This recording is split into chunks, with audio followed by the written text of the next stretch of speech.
এবার ওপেনিং এ থাকবেন ডিপিএল এর নাম্বার 1 ব্যাটার, মিডল অর্ডার সামলাবেন নিউজিল্যান্ড সিরিজের দুর্দান্ত এক সেঞ্চুরিয়ান। বিপরীতে বাদ পড়তে পারেন অফ ফর্মে থাকা মুশফিক লিটনরা। এছাড়া বোলিং ইউনিটেও থাকছে নতুনত্বের চমক, যেখানে টেস্ট বোলার খ্যাত তাইজুলের সাথে দেশসেরা পেসার নাহিদ তো থাকছেনই। সব মিলিয়ে শ্রীলঙ্কা টেস্টের লক্ষ্যে এবার শক্তিশালী একাদশী সাজাতে যাচ্ছেন টাইগার কোচ ফিল সিমন্স। তাই কারা থাকতে পারেন টাইগারদের সেরা একাদশে, এ নিয়ে বিস্তারিত জানবো প্রতিবেদনে। আর মাত্র সপ্তাহ খানেকের ব্যবধানেই পর্দা উঠতে যাচ্ছে শ্রীলঙ্কার বিপক্ষে টাইগারদের পূর্ণাঙ্গ এক সিরিজের, যেখানে দুটি টেস্টের পাশাপাশি 3টি ওয়ানডে এবং টি-20 ম্যাচ খেলবে নাজমুল হোসেন শান্তরা। চলতি মাসের 17 তারিখ গোল টেস্টের মধ্য দিয়েই শুরু হবে লম্বা এই সিরিজের, যার লক্ষ্যে ইতিমধ্যেই টাইগারদের 16 সদস্যের টেস্ট স্কোয়াড ঘোষণা করেছে বিসিবি, যেখানে ইনজুরি কাটিয়ে প্রায় 2 বছর পর দলে ফিরেছেন আবাদত হোসেন। এছাড়া অধিনায়ক হিসেবে নাজমুল শান্ত এবং সহ অধিনায়কের দায়িত্বে থাকছেন মেহেদী মিরাজ।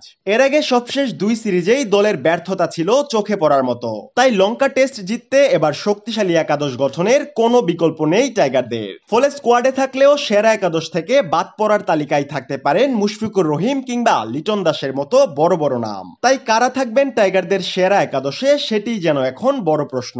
এদিকে স্কোয়াডে থাকা ক্রিকেটারদের সাম্প্রতিক পারফরমেন্স বলছে শ্রীলঙ্কার বিপক্ষে ওপেনিং এর প্রথম পছন্দ হতে পারেন এবছর ঘরোয়া ক্রিকেটে দুর্দান্ত ছন্দে থাকা এনামুল হক বিজয়। সবশেষ ডিপিএল এ সর্বোচ্চ রান নিয়ে নাম্বার 1 ব্যাটারের তকমা জেতা বিজয় জিম্বাবুয়ে টেস্টের পাশাপাশি নিউজিল্যান্ড সিরিজেও ছিলেন দারুণ ফর্মে। তার সাথে ওপেনিং এর আরেক প্রান্তে থাকতে পারেন সাদমান ইসলাম। এছাড়া ওয়ান ডাউনে যথারীতি নাজমুল হোসেন শান্তর উপরই দায়িত্ব দিতে পারেন ফিল সিমন্স।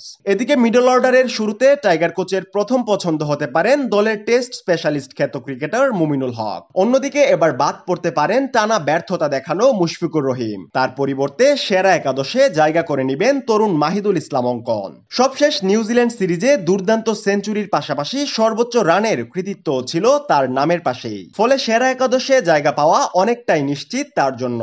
এছাড়া মিডল অর্ডারে বড় ভূমিকা রাখার সামর্থ্য রাখে মেহেদী মিরাজ এবং জাকের আলী অনিকের মতো ক্রিকেটাররা। সবশেষ জিম্বাবুয়ে সিরিজের 2 টেস্টে মোট 15 উইকেটের পাশাপাশি সেঞ্চুরি হাঁকিয়ে আইসিসির অলরাউন্ডার র্যাঙ্কিংয়েও শীর্ষ 2-এ উঠে এসেছেন মিরাজ। পাশাপাশি জাকের আলী অনিকও আছেন দুর্দান্ত ছন্দে। টাইগার ব্যাটারদের ব্যর্থতার মিছিলে লড়াই করার অনেকটাই চেষ্টা ছিল তার ব্যাটে।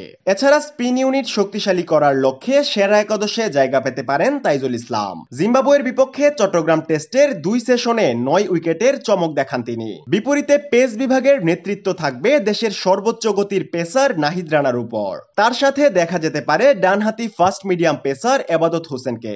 নাহিদ আবাদতের গতির মিশেলে লঙ্কানদের বিপক্ষে এবার বড় ধরনের প্রতিরোধ গড়ার সামর্থ্য রাখে টাইগাররা। তাছাড়া সেরা একাদশ বিবেচনায় 3 নম্বর পেসার হিসেবে জায়গা পাওয়ার দৌড়ে অনেকটাই এগিয়ে থাকবেন টাইগারদের ডেথ ওভার স্পেশালিস্ট খ্যাত বোলার হাসান মাহমুদ।